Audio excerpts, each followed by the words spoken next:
Hello everyone, what's up and welcome back to another video. This is a Joe Biden best case scenario. So I made one for Trump, and the map was I think Joe Biden got 220 electoral votes, something like that. And now we're gonna do a best case scenario for Joe Biden. So I'm gonna start by filling out the states that would be safe for him in a best case scenario. I'm gonna lock the map, and so again, this is not my real prediction, but these are just states that would generally be safe for Joe Biden in a best case scenario. Michigan would actually be safe, surprisingly. Virginia would be safe. So a lot of these states are going to be safe. You're going to see would not normally be safe because that's expected. This is a best case scenario for Trump. We're going to take away a lot of states that would not normally be safe for him or his campaign.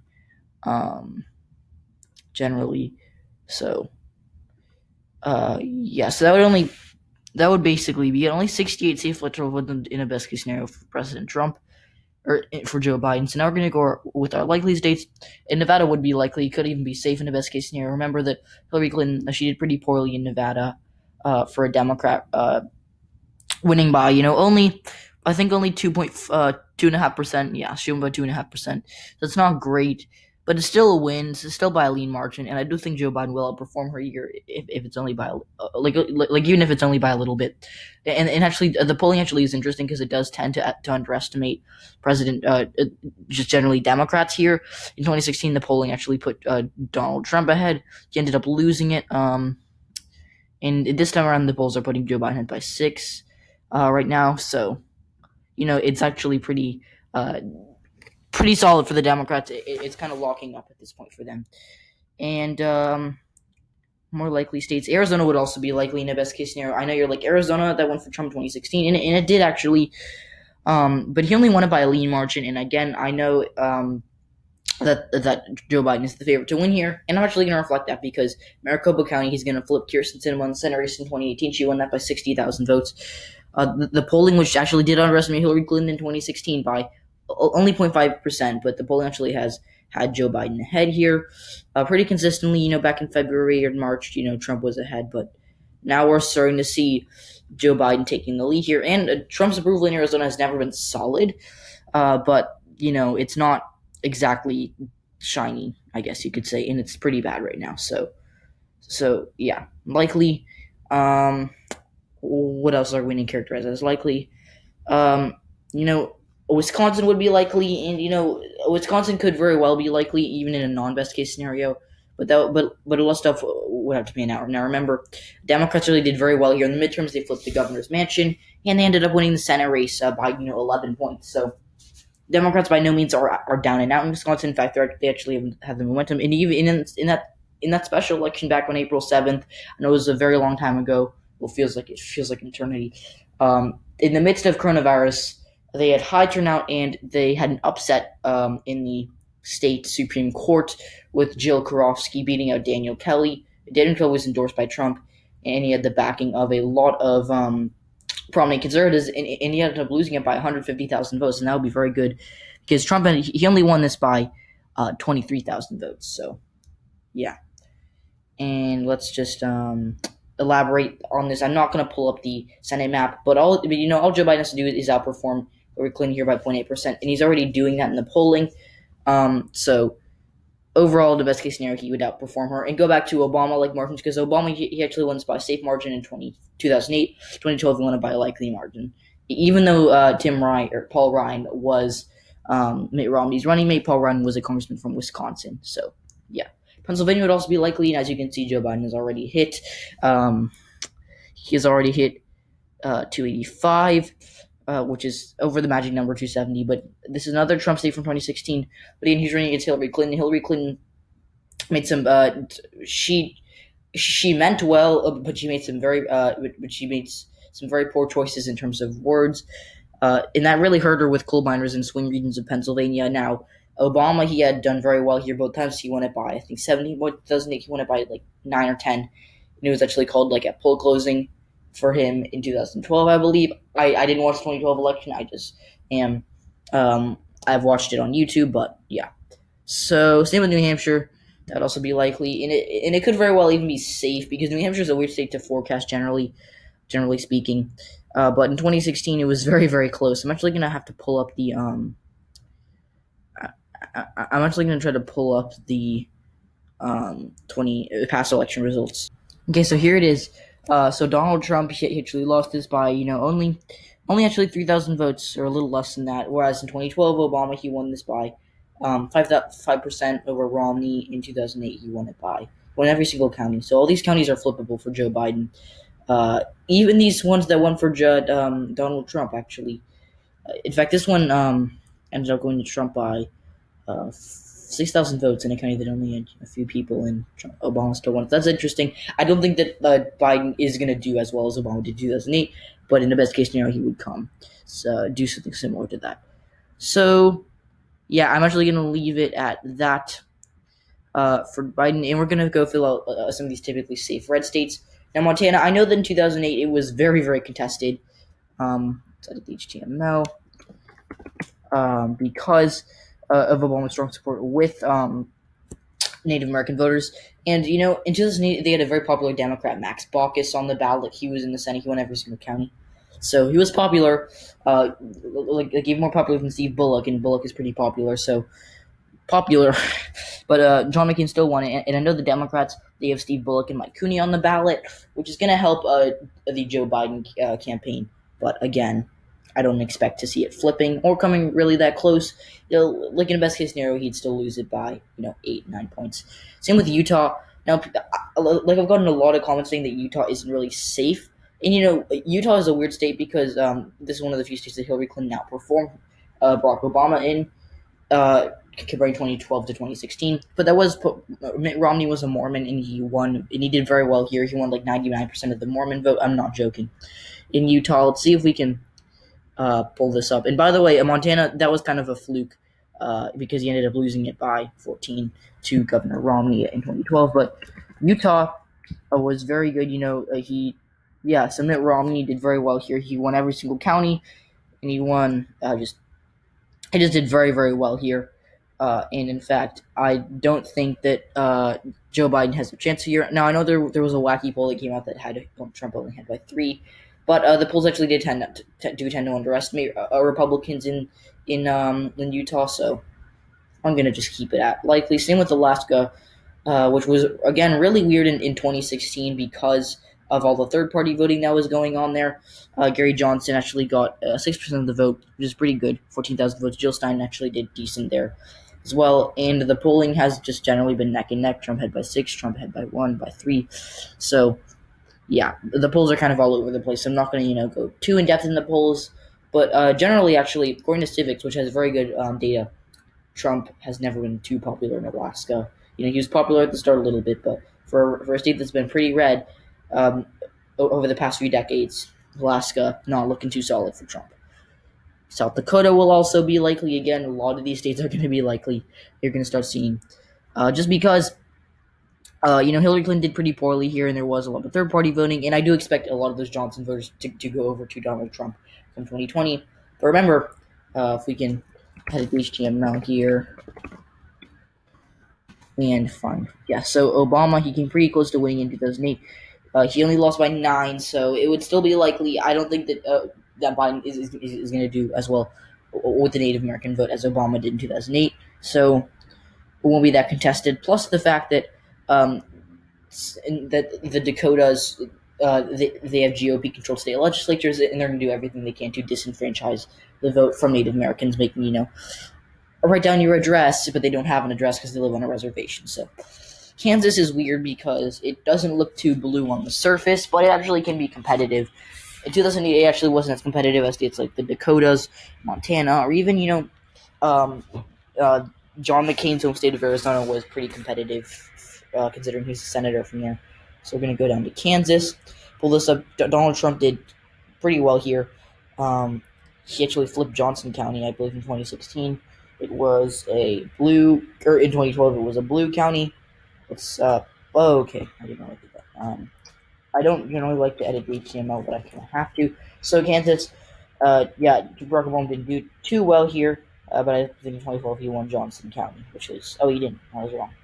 But Hillary Clinton actually did do decent in the suburbs over here, especially in Riley County, which Obama did not do too well in. But bottom line is Kansas is a red state, and Joe Biden has the potential to make it likely. I don't think it's going to be likely though. So, yeah, I think it'd be safe. Missouri, Hillary Clinton did horrendous here considering her husband. I know it was 20 years ago, but she did pretty poorly here. She only got 38% of the vote, not even 40%. She lost by over 500,000 votes. I don't know why I couldn't get that out. My apologies, but Missouri is, generally speaking, a kind of a leaning red state. Now I know there was some close polling for a while, but you should never be seeing Joe Biden leading in the polling. Sure, he'll cross 40%, but even in a best case scenario for him, he still loses Missouri by a likely margin. I actually once said that it was going to be a tilt, but this is, I'm actually not going to touch Missouri yet. Like, I know I just talked about it, but now after further consideration, I'm not going to touch it. That was pretty embarrassing. But Indiana, Donald Trump did pretty well here. The polling isn't great for Joe Biden here. It's not horrendous. It's actually better than Hillary Clinton never polled here, but it's never been particularly spectacular for either candidate. So, yeah, I'm actually gonna talk about Indiana for a second because Barack Obama, he actually did win 2008. Now Indiana is actually trending to the right, and again, a lot of these counties are now red counties. So, it's pretty safe to say that Barack Obama isn't going to be winning. Or that Joe Biden isn't going to be winning Indiana. It's kind of like me saying that Sam and Sayas predicting 2012 that election, and I said, okay, well, Obama won it in 2008, so he's going to win it again. That'll be like kind of the same case for Michigan this time around. But yeah, Mississippi and South Carolina are not going to be. Actually, I'm not going to touch South Carolina yet, but Mississippi would not be that competitive, even in the best case scenario for the Democrats. So now we're to lean states. We're going to go over to the state of North Carolina, which in a best case scenario would be lean. Democrats have a lot of upside here. Plus there won't be voter suppression for the first time in a while here. There's a Democrat governor, Democrat secretary of state, and even with the voter suppression going on, especially in the urban areas, that made it really hard for Hillary Clinton to run up the scores. She still came very close to winning and got a lot of votes there. That I think she actually outperformed Barack Obama in terms of the raw vote. But since then, North Carolina has been very solid for Joe Biden in the polling. I know there was this one instance where he was even, but even back in February, Joe Biden had a lead here. So, did I pull up the right? Yeah, I did. And Trump not too popular in North Carolina, never really was, -7 net, and so it's not good. I do actually want to talk about 2008 because there was, I think, actually voter suppression, not as much as there was in 2016. But there actually was. But Obama still won it, so it's been done before. This time the Democrats actually had the advantage in North Carolina, seeing as the ones who were governing it. So, yeah, that's 3 of 4 electoral votes. I'm going to characterize Florida as lean. I want to say tilt, but in a best case scenario, I'm not going to be that conservative and give it as a tilt margin. So Florida, going to go. It looks like at least, to the Democrats in this presidential election. And like they have to run up the score in Miami-Dade, Broward. What's this county called? Oh, Palm Beach. I wish I had purple here because he knows every single county in Florida for the most part. So, yeah, I mean, Jefferson County is an interesting swing county. We discussed, we did an analysis on this, but overall, I think when you take into account the polling, it was actually pretty good in 2016, not so much in 2018. But you can't be losing by 5-6 points and expect to come back. So yeah. And now we're gonna do our lean states for the Republicans. Missouri would be lean, and usually a likely or safe state, but again, it was pretty bad for Hillary Clinton in 2016. And I think the best case scenario, Donald Trump would win it by like 3 or 4. For Joe Biden, the best case scenario, he would win it by 3 or 4. South Carolina, actually, I was actually going to say likely, but this is solely because of the fact that black turnout will be high, and again, there's going to be voter suppression here. But Hillary Clinton, she did okay here. I want to see what happened in 2008 because that was actually a pretty good year for Democrats, just generally looking at. South Carolina. So yeah. Let's pull up 2008. I actually don't think it was particularly close. It was somewhat close, but yeah. So it was likely. I think it could be likely, but I'm just going to go be pretty aggressive here and say lean. So, yeah. Lastly, our tilt states. So, we're going to go through Nebraska 2nd District at first, and that's going to be a tilt for Joe Biden, best case scenario. Again, Hillary Clinton did not do a good job of running up the score in states in Omaha, this county, Douglas County. That's where Omaha is, so it's not like she did horrible, but she didn't do too great. And overall, not too much data to look at, but this is an urban area, so as long as they just run up the score, they can win. Texas, this is a bold characterization. I originally didn't say Texas was in play for the Democrats. Then I moved it to maybe it's in play, but it won't go to them. We have to remember, Hillary Clinton, she did not have as much appeal to swing voters as Joe Biden does. Well, not at all, actually. Not a lot of appeal to blue-collar voters, so Joe Biden is going to do better than her. And remember, the polls actually underestimated her by, I think, 3%. Yeah, they had her behind by 12. She ended up losing it by 9. So it is very, very there are some good signs for the Democrats here. Plus, if we weight the polls, like, for example, if you want to weight the polls, right now the polls have Trump ahead by 1%. They underestimated Hillary Clinton here by 3. That would be a tilt margin for Joe Biden, and in this case, that's what happened. So, again, I don't think it'll happen, but seeing as Donald Trump isn't too popular here, generally just everywhere, and Texas is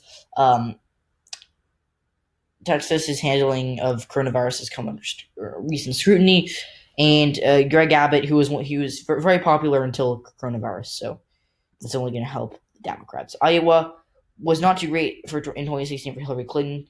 Even though, like, 2012 wasn't a wave Democrat year, it was a pretty good year for them, but it wasn't a wave year, I wouldn't say. But, I'll be honest. They won this by 9 in 2008, and they won it by, nearly 6 points. They won it by nearly a likely margin. Well, they actually did win it by a likely margin. Even Al Gore, he ended up winning the state in 2000. So, people are saying that Democrats are done in Iowa.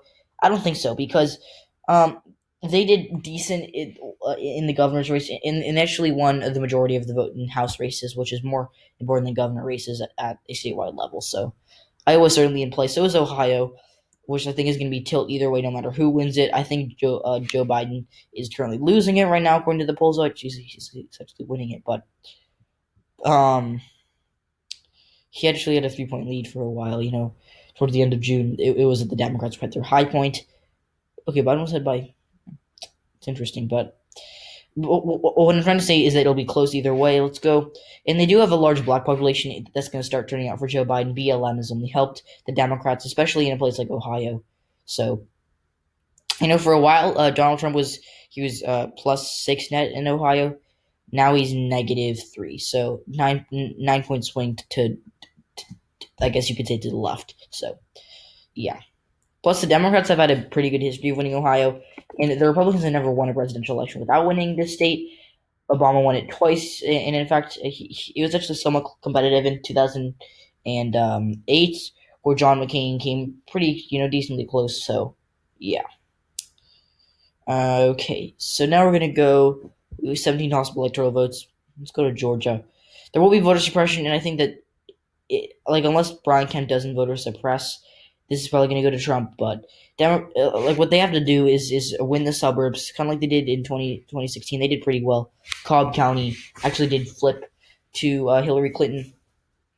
But, I don't think that Joe Biden's going to win here, to be honest. So, but again, running up the scores is a big thing because they don't count counties like, okay, whoever wins those counties wins. It's just bigger counties like this county is huge. They have DeKalb. They have hundreds of thousands of voters, whereas this random county right here only has 12,000 voters. So, yeah. And lastly, Maine 2nd District would be tilt. Again, I know Obama, he won it by I think it was really close in 20. Let's do Maine. I want to see the 2nd District stats 2012. Yeah, so Obama, he won every county except for that one. But, that's interesting by congressional district. Let's see that. So, he ended up winning it by, I think that's a solid 50-60%. So, for a second, there we go. So Obama he ended up winning it by 8 points. And then Trump won it by 10. So that's like an 18-point swing nearly. But I still think that it would come back home to the Democrats in 2020 in the best case scenario because you're assuming that Joe Biden gets the Obama voters as turnout to what we saw in 2008 and has on a few moderates, which is why he's winning Texas, Arizona, Georgia, even though Obama didn't win any of the states, guys. So thanks for watching this video. Be sure to like the video, subscribe, and I have a Patreon if you'd like to donate. Be sure to join the Discord, and also I have an Instagram, so drop a follow when you can. Bye, guys.